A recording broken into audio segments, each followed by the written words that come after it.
अवधूत चिंतन श्री गुरुदेव दत्त। काषाय वस्त्रं करदंडधारिणं कमंडलुं पद्मकरेण शंखं चक्रं गदाभूषितभूषणाढ्यं श्रीपादराजं शरणं प्रपद्ये। गोरक्ष जालंधर चर्पटाश्च अड्भंगकानि समच्छिन्दराध्या सौरंगी रेवाणकपर्त्रिसंज्ञा भूम्यां बभूवुर्नवनाथ सिद्धा। अवधूत चिंतन श्री गुरुदेव दत्त। શ્રીપાદશિવલ્લભ ચરિતામૃત તેની અંતર્ગત આવેલું નવનાથ ચરિત્ર, તેનું વિસ્તાર પૂર્વક વર્ણન ગોપીચંદ રાજાએ જાલંધર યોગીને કુવામાં નાખ્યા. ગત પ્રવચનમાં આપણે જોયું, જાલંધર યોગી કામેશનાથને સિદ્ધ બનાવીને તીર્થાટને નીકળ્યા છે અને ફરતા ફરતા ગૌડ બંગાળ પ્રદેશમાં આવ્યા અને ત્યાં નગરીમાં એમણે મુકામ કર્યો છે. તો ત્યાંનો રાજા એ ગોપીચંદ હતો અને ગોપીચંદની માતા એ મૈનાવતી એક સતી સ્ત્રી હતી અને એને એવું લાગ્યું કે પોતે તો વૈધવ્ય ભોગવ્યું છે અને એના પતિ કાળનો કોળિયો બની ગયા છે. તો આ જન્મ મૃત્યુના ચક્રમાંથી જો આપણે બહાર પડવું હોય તો કોઈ સંત મહાત્મા યોગી પુરુષોને આપણે શરણે જવું જોઈએ.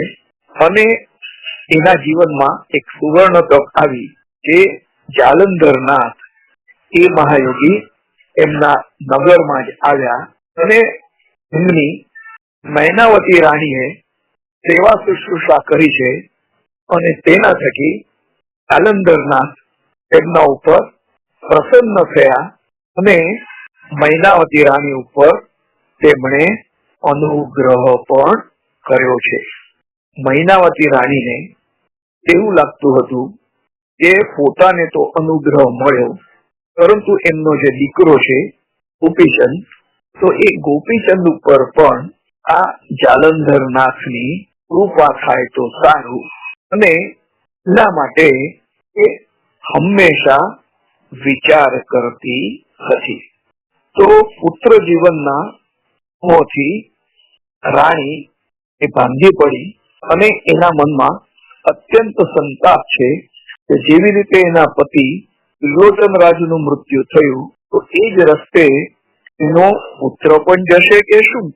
તો જ્યારે જ્યારે એની દ્રષ્ટિ પુત્ર પર પડે ત્યારે એના હૈયામાં પુત્ર નાશનો ભય હંમેશા સળવળતો રહેતો હતો અને એનું જે ફાટફાટ યૌવન ને કામદેવ જેવું રૂપ આખરે તો ક્ષણમાં જ ભસ્મીભૂત થશે તે વિચારથી રાણી મૈનાવતી એ થથરી ઉઠતી હતી. તમે તેવું સુંદર અને શ્રેષ્ઠ ઘર હોય, અગ્નિકાંડમાં અખલાની જેમ અળગી ઉઠે એવો જ કાળાગ્નિ પણ હોય છે. તો રાજવૈભવની કોઈ સીમા ન હતી, પણ કાળ ચક્રને કોણ રોકી શકે? આવા વિચારો ને ખ્યાલોથી રાણી મૈનાવતી જે ગોપીચંદની માતા હતી તો એ વ્યાકુળ થતી હતી.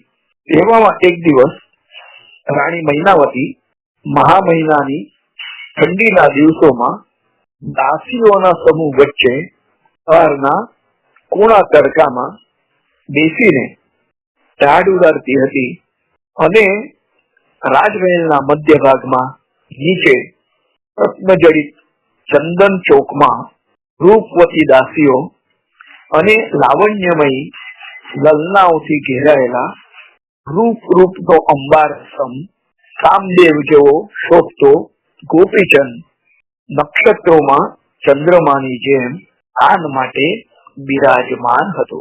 તો ચંદનના બાજટ ઉપર ગોપીચંદ રાજા સ્નાન માટે ચોકમાં બિરાજમાન હતો અને ઘણી બધી રાણીઓ અને દાસીઓ તેની આજુબાજુ ભેટાઈ વળેલી હતી.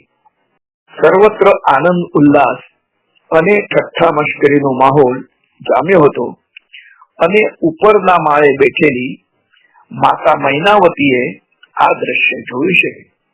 ક્રૂર કાળના સ્મરણથી મૈનાવતી રાણી આકુળ વ્યાકુળ થઈને તેના નેત્રોમાંથી આંસુ ઉભરાઈ આવ્યા છે. ગોપીચંદ રાજાએ શરીરના ઉપરી વસ્ત્રો અને આભૂષણો કાઢી નાખ્યા છે અને ગરમ પાણીથી દાંત મોં સાફ કરીને સ્નાન માટે ચંદનના બાજટ ઉપર બિરાજમાન થયા છે. રોળે કળાએ શોભતા ચંદ્રની જેમ ગોપીચંદ રાજા એ બાજટ ઉપર બિરાજમાન હતા અને રાજસેવકો તેલ, હળદર અને સુગંધિત દ્રવ્યનું લેપન શરીર ઉપર કરી રહ્યા હતા. એવામાં રાજા ગોપીચંદના ઉઘાડા શરીર પર રાણી મૈનાવતીની આંખમાંથી પેલું ગરમ અશ્રબિંદુ પડ્યું છે. ઝરૂખામાં મૈનાવતી રાણી જે ગોપીચંદની માતા થાય એને કાળનું સ્મરણ થઈને એની આંખમાંથી અશ્રુ જે નીકળ્યા છે એ અશ્રુ બિંદુઓ ગોપીચંદ રાજાના શરીર પર પડ્યા છે અને પીઠ ઉપર પડેલા અતિ ગરમ પાણીના ટીપાના સ્પર્શથી રાજા ગોપીચંદ એકદમ ચોંકી ઉઠ્યો છે. ઉપર છજામાં માતા મૈનાવતીને વ્યાકુળ જોઈને તરત જ રાજા સીડી ચડીને ઉપર આવે છે અને અતિ આદરપૂર્વક પ્રણામ કર્યા છે. માતાનું મ્લાન મુખ અને શોકાતુર આંખો જોઈ અતિ ખિન્ન મને માતાને પૂછવા લાગ્યો છે, હે માં, તમે કહો કયા કારણથી તમારો જીવ દુભાયો છે? તારા જેવો ઐશ્વર્યવાન પુત્ર ધરતી પર રાજ્ય કરતા હોય ત્યારે તારે માટે દુઃખનો એવો તે કયો ડુંગર ખડકાયેલો છે? અપાર બળ અને અપાર વૈભવ જોઈને તેઓ તે કોણ મારા ક્રોધના તાપાગ્નિમાં બળી ભસ્મ થવા તૈયાર થયો છે? જેને તારું મન દુઃખી કર્યું છે એ મને તું જણાવ. તારી સામે નજર ઊંચી કરી જોનારની આંખોના ડોળા હમણાં જ તારી સામે ખેંચી કાઢું છું. તારી સામે આંગળી ઊંચી કરનારની આંગળી તત્ક્ષણ હું વાળી નંખાવું છું. એમાં તું મને કહે, એ આંખમાં આંસુ શા માટે છે? તેને દુઃખી કરી હોય એ હમણાં જ મોક્ષનો માર્ગ દેખાડી દો.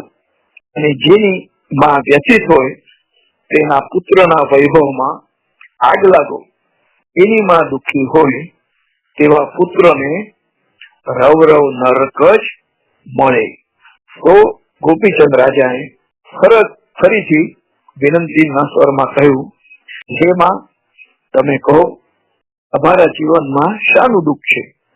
દાસદાસીઓ કે રાણીઓ પૈકી કોઈએ પણ તમારું દિલ દુભાવ્યું હોય તો તમારું અપમાન કર્યું હોય તેને એ ક્રૂરપણે હું કચડી નાખીશ અને અતિ કઠોર દંડ તેને આપીશ.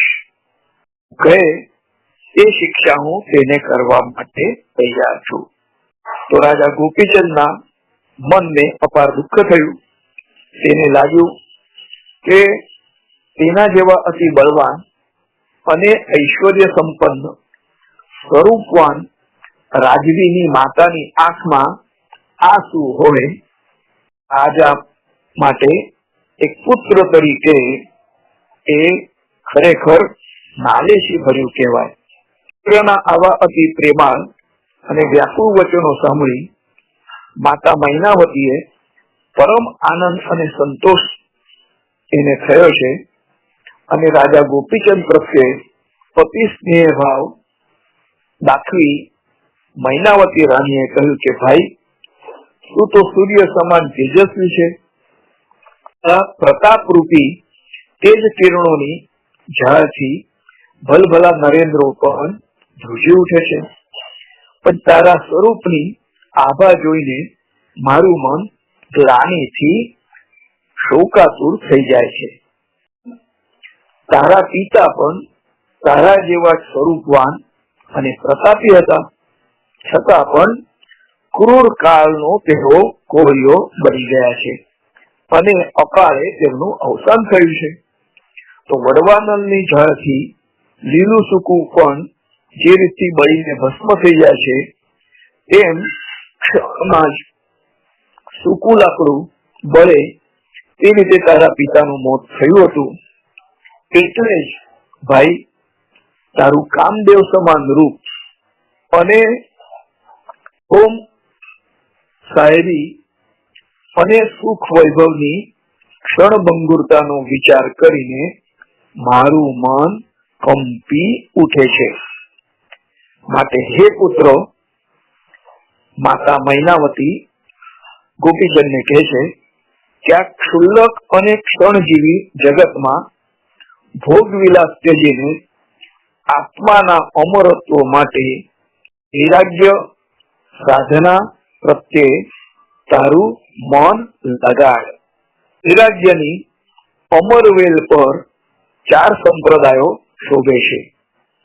ચતુર્વિધ સંપ્રદાયોમાં ભગવાન વિષ્ણુએ નારદને ઉપદેશ આપ્યો અને નારદે વ્યાસ ભગવાનને ઉપદેશ આપ્યો. વ્યાસ મહર્ષિએ સુખદેવજીને અને સુખદેવજીએ કૌશિકને, તે ત્રણે કૌશિકે યાજ્ઞવલ્ક અને યાજ્ઞવલ્કે રામાનુજને ઉપદેશ આપ્યો. આ રીતથી એ ઉપદેશ આગળ વધતો ગયો. તો મુકુંદરાજ જયપાલ ભોજ વિગેરેની પરંપરા પણ આગળ વધતી ચાલી. તો રામાનુજ પંથી ગણાય છે.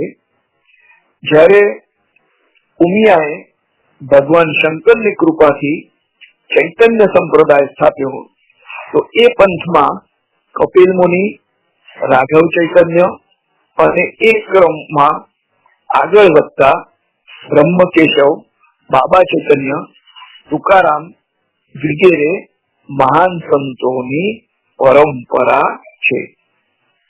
પૃથ્વીલોક પર સર્વત્ર આ બધા વંદનીય ગણાય છે. અને ત્રીજો પંથ એ નાથ સંપ્રદાય.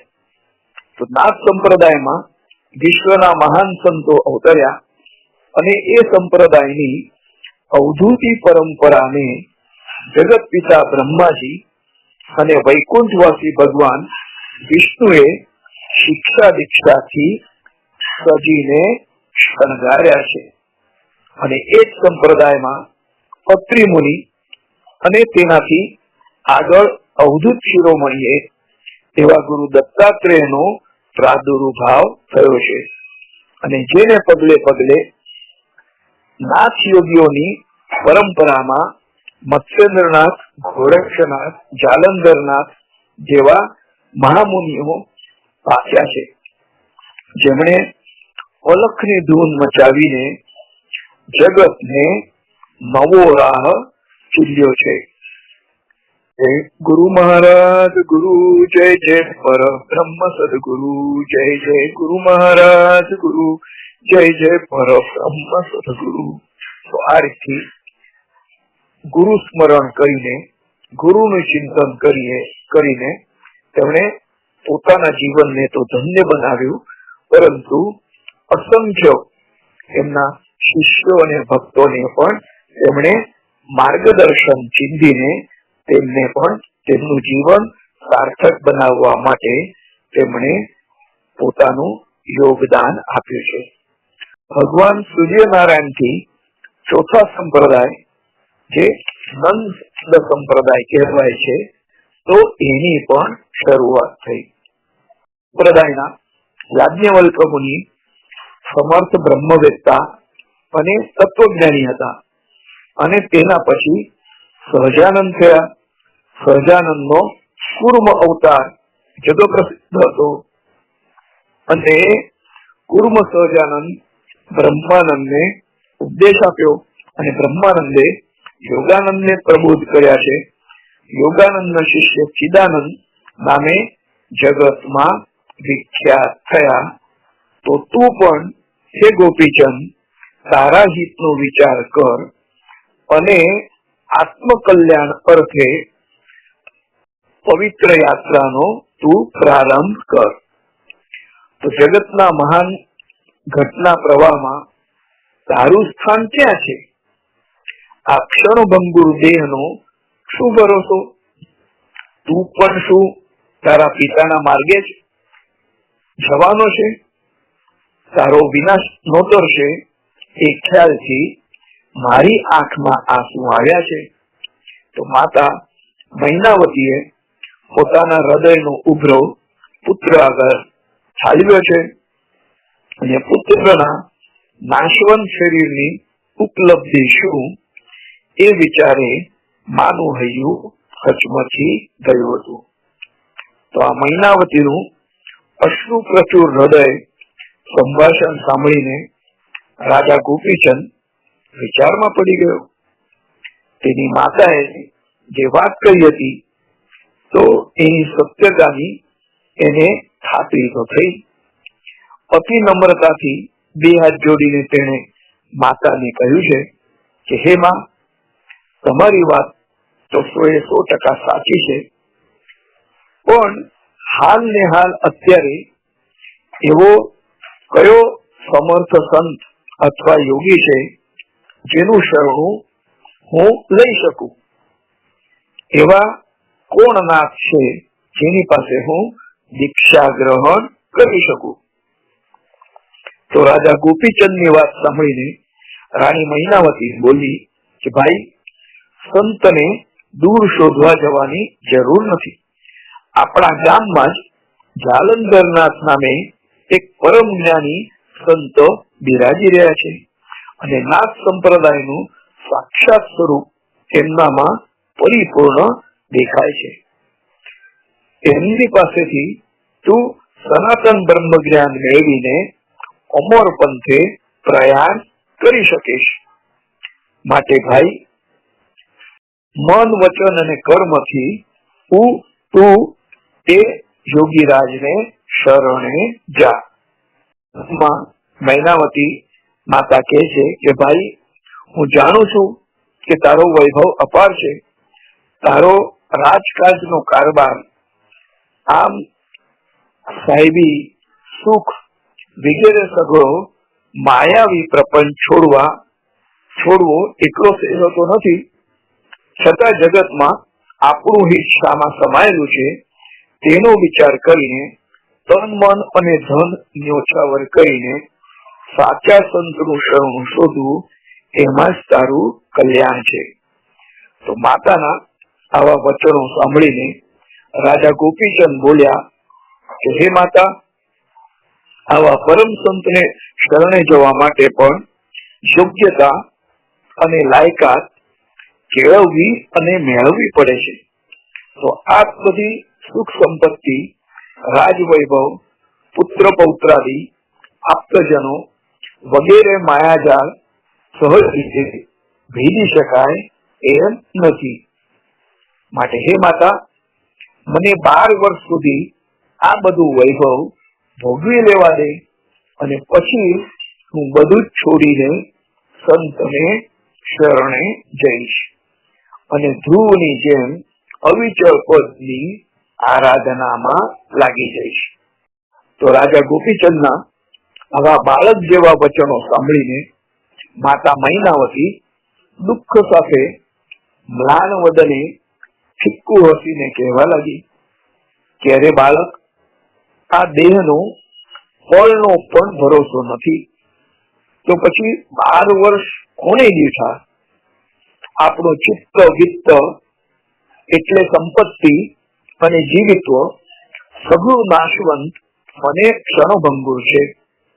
કોને ખબર ક્યારે પાણીમાં પરપોટાની જેમ આ બધું ફૂટી જાય. વંધ્યા પુત્રને પ્રસવે અને મૃગજળથી તૃષા શાંત થાય એના જેવી તારી વાત છે, પરંતુ આ સ્થિતિ સ્વપ્ન સમાન પ્રવાહી છે અને કશું જ શાશ્વત એટલે કે કાયમી નથી. તો આ બધું જ આભાસી છે અને એમાંથી કોઈ નરવીર જ શાશ્વત પદને પામી શકે છે. તો સુખદેવજી, દત્તાત્રેય, કપિલ મુનિ, વ્યાસ મહર્ષિ, વશિષ્ઠ ઋષિ, પ્રહલાદ વગેરે ભાગવત ધર્મી આત્માઓ આ પદને મેળવી શક્યા છે, તો આ પ્રપંચ બેડીને તોડવાનું બહુ કપરું છે. કાળ શાશ્વત નથી, આત્મા શાશ્વત છે. માટે આત્મકલ્યાણ માટે 12 વર્ષની અવધિની બિલકુલ જરૂર નથી. તો માતાના આવા બોધ વચનો અને પુત્ર સાથેનો વાર્તાલાપ ગુપ્તપણે ગોપીચંદની રાણી લોમાવતી એ સાંભળ્યો છે અને સગી જનેતા પોતાના પુત્રને વૈરાગ્યને માર્ગે આગળ વધવા સમજાવતી હતી. તે સાંભળીને લોમાવતી આશ્ચર્યચકિત થઈ અને તેને થયું કે અરે, આ તે માં છે કે કોઈ પાપીણી યા શંખીની કે ડાકીની આવા અપાર રાજવૈભવ અને યૌવનને છોડીને પુત્રને જોગી વેશ ધારણ કરવા કહે છે. તો રામ જેવા પુત્રને પણ કૈકેયીએ આવી જ રીતે વનમાં ધકેલી હતી ને. તો પોતાના પતિના પ્રાણ એ જ કારણે લીધા અને પુત્રોને વન રખડતા કરી દીધા. તો એવી જ ઘટના અમારા કુટુંબમાં પણ બનશે કે શું? ખરેખર દેવ જ રૂઠ્યો છે અને તે વિના એક જનેતા સામે ચાલીને પોતાના પુત્રને ભેખ લેવા માટે પ્રેરણા આપી રહી છે. મનમાં આવા વિચાર અને ગડમથલ કરતી રાણી લોમાવતી પોતાના ભવનમાં પાછી ફરી છે અને આ તરફ રાજા ગોપીચંદ માતા મૈનાવતીને જવાબ આપે છે કે માં, તારી ભાવના અને ઉદ્દેશ મારા મનને એવા વિંધી રહ્યા છે, એવા કોતરી રહ્યા છે કે મારે એ સ્વામીજીની કાર્ય પદ્ધતિ અને કામકાજ નજરે જોવા પડશે. મને મારા હિત અને આત્મકલ્યાણ અને અનુકૂળ સમાધાન એમની પાસેથી મળશે અને મારો ભાવિ માર્ગ ભક્તિ પંથને માફક આવે એવો હશે તો જરૂર હું બધું છોડીને મારું તન, મન અને ધન એ યોગીરાજને ચરણોમાં અર્પણ કરીશ. હે માતા, આ વિષયમાં તમે મનમાં જરા પણ ખોટું લગાડશો નહીં. આમ માના મનનું સમાધાન કરીને રાજા ગોપીચંદે સ્નાન માટે એ નીચે આવે છે. આ બાજુ અંતઃપુરમાં રાણીવાસમાં રાણી લોમાવતી શું કરી રહી છે તે આપણે જોઈએ. તો 5-7 માનીતી સ્ત્રીઓ, દાસીઓ વગેરે ભેગી કરીને પોતે કાનો કાન સાંભળેલી ઘટના લોમાવતીએ એ બધીને કહી સંભળાવી છે અને ઉમેર્યું કે નાગણ જેવી રાજમાતા હવે પુત્રને દંશવા તૈયાર થઈ છે અને રાજા જો ભેગ ધારણ કરશે આપણી સુખ સાહેબી અને અપાર વૈભવનું શું થશે? તેઓએ નક્કી કર્યું કે રાણી લોમાવતી રાજાની અતિ પ્રીતિપાત્ર છે અને રાજા હંમેશા રાણીનું કહ્યું માનતો હોય છે, માટે કંઈક યુક્તિ કરવી જોઈએ. તો રાણી લોમાવતી પટરાણી તરીકે મુખ્ય નાયિકા હતી અને પોતાના અંધકારમય ભાવિનો વિચાર કરતા તે થથરી ઉઠી છે. બધી સખીઓને સુવર્ણાસન પર બેસાડીને અત્યંત નમ્રપણે આંખમાં અશ્રુ સાથે કહેવા લાગી કે હે પ્રિય સખીઓ, શું કહું તમને, આ માતા મૈનાવતીની વિપરીત કરણી આઘાતજનક છે અને તેને ચિત્તભ્રમ થયો હોય એમ મને તો લાગે છે અને ગામમાં કોઈ રખડતો જાલંધર નામનો જોગટો આવી ચડે છે અને તેની પાસે અનુગ્રહ કરાવીને રાજાને વૈરાગ્ય માર્ગે તે ચડાવવા ઈચ્છે છે. જો થાંભલો તૂટી પડે તો ઘરનું શું થાય? માટે કઈક ઉપાય તો આપણે શોધવો જ રહ્યો, ત્યારે જ આ દુર્ઘટના ને નિવારી શકાય. બધી સખીઓ ચિંતાતુર વદને સાંભળી રહી. પછી એમાંની એકે લોમાવતીને કહ્યું કે પ્રિય લોમાવતી, રાજાની 28 રાણીઓ પૈકી તું મુખ્ય પટરાણી છે. જો રાજાએ વૈરાગ્ય સ્વીકાર્યો તો પછી આપણે તો જંગલમાં રખડી અને રઝળીને જ મરવું પડશે. માટે તારે કઈક ઉપાય તો કરવો જ પડશે. જો સાંભળ, તારી સાસુ જ આ ઘટનાનો મૂળ છે, માટે એના દુષ્ચરિત્રની વાત તારે રાજાને કરવી, જેથી એનો ક્રોધાગ્નિ પ્રજોઈ ઉઠશે અને રાજાને સમજાવવા કે માતાને પુત્રના આત્મકલ્યાણની કઈ પડી નથી, પણ એ પોતે તો કામાસક્ત વિધવા સ્ત્રી છે અને પોતાની કામ વાસના સંતોષવા માટે તે ગુરુ સેવાનો દેખાડો કરે છે. એટલે જ તો જુવાન ગુરુજી તેને શોધી કાઢ્યા છે અને જાલંધર જોગતો એને મળી ગયો છે. પોતાના આવા કુકર્મના માર્ગમાં પુત્ર રૂપી તું આડખીલી રૂપ છે, એટલે પુત્રને વૈરાગને પંથે યોગી વેશ આપી તીર્થાટન માટે રવાના કરી દેશે, જેથી જાલંધરને રાજ્યાસને બેસાડી તેની સાથે મુક્ત એ સાહચર્ય માણી શકાય. તો રાજમાતાનું આ કાવતરું છે અને આ બધી વાત રાજા ગોપીચંદના મગજમાં એવી રીતે છસાવી દેવી જેથી એના ક્રોધાગ્નિ અને પરિતાપની ઝાપટમાં જાલંધર બચી શકે નહીં અને ભીષણ વિઘ્નને મૂળમાંથી દૂર કરવાનો આ જ એકમાત્ર ઉપાય છે. માટે હે રાણી લોમાવતી, તું રાજાને તારા સ્ત્રી ચરિત્રથી પ્રસન્ન કરીને આ બધી વાત કરીને એનો ક્રોધાગ્નિ પેટાવી દે.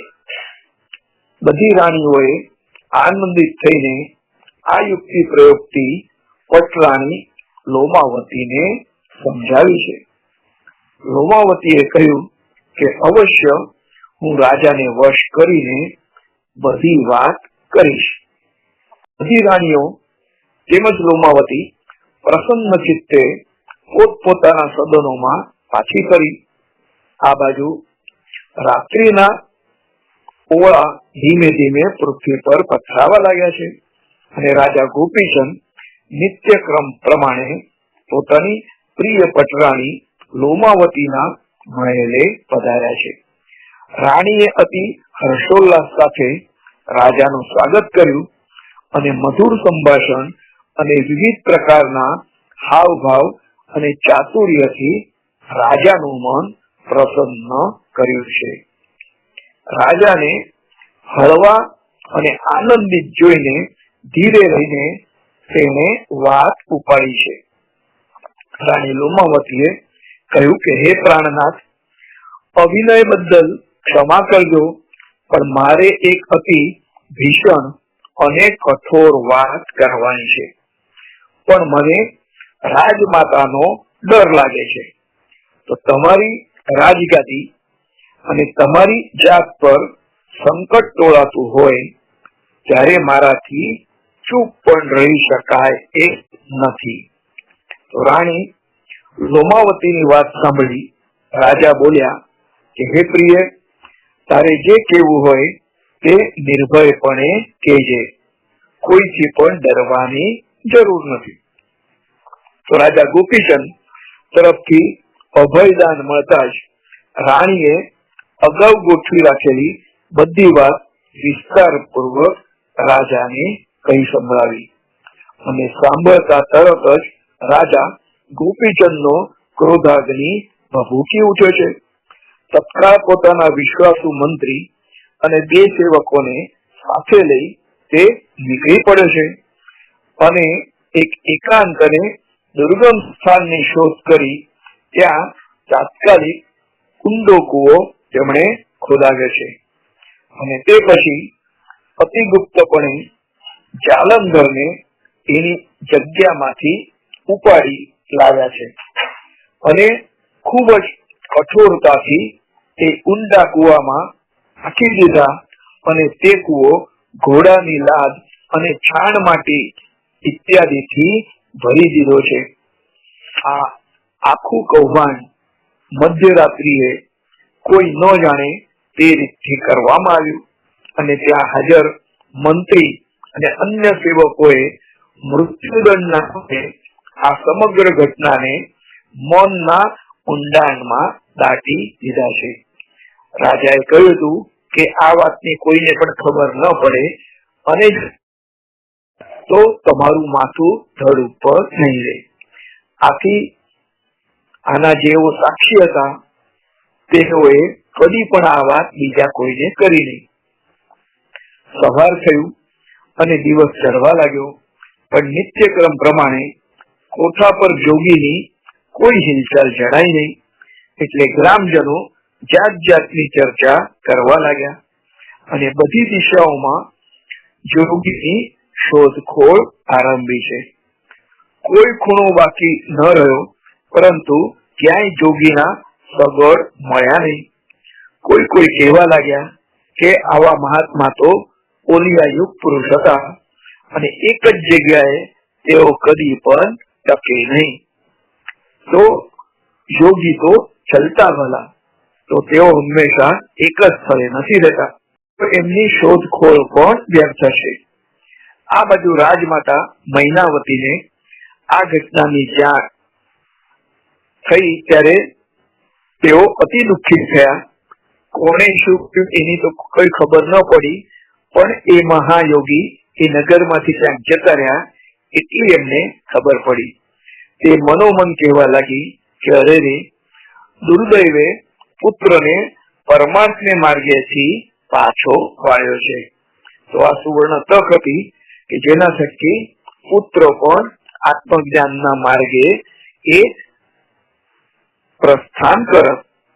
આ તરફ જાલંધર કુવામાં પડ્યા તેવા જ તેમણે વજ્રાસન લીધું અને ગગનાસ્ત્ર અને વજ્રાસ્ત્ર પ્રયોજીને ઘોડાની લાદ અને છાણ માટીના ઢગલાને તેમણે દૂર કર્યો અને પોતે ધ્યાનમાં મગ્ન થઈ ગયા છે.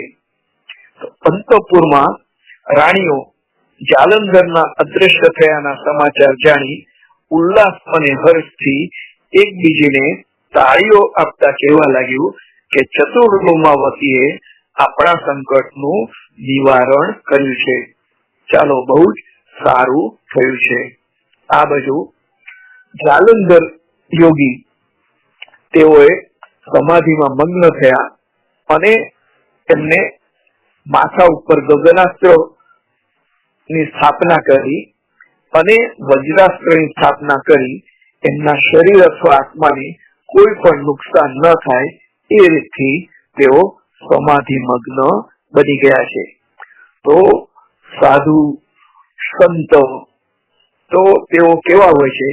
એકદમ શાંત સ્વભાવના હોય છે.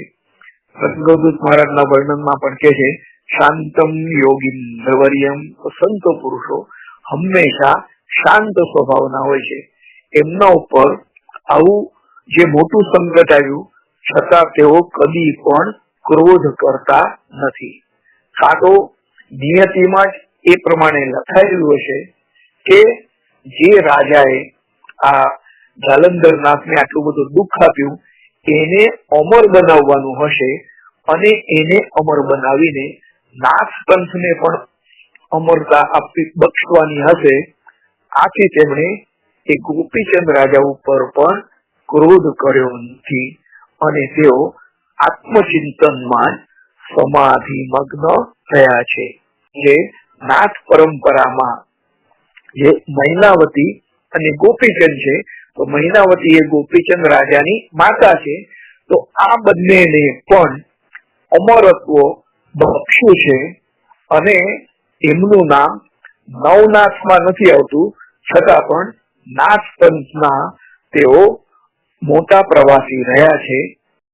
આ ગોપીચંદ રાજાએ જે નાથ યોગીને ઊંડા ખાડામાં પૂરી દીધા અને આગળ શું થયું તો એની વાત આપણે બીજા પ્રવચનમાં કરીશું. અવધૂત ચિંતન શ્રી ગુરુદેવ દત્ત.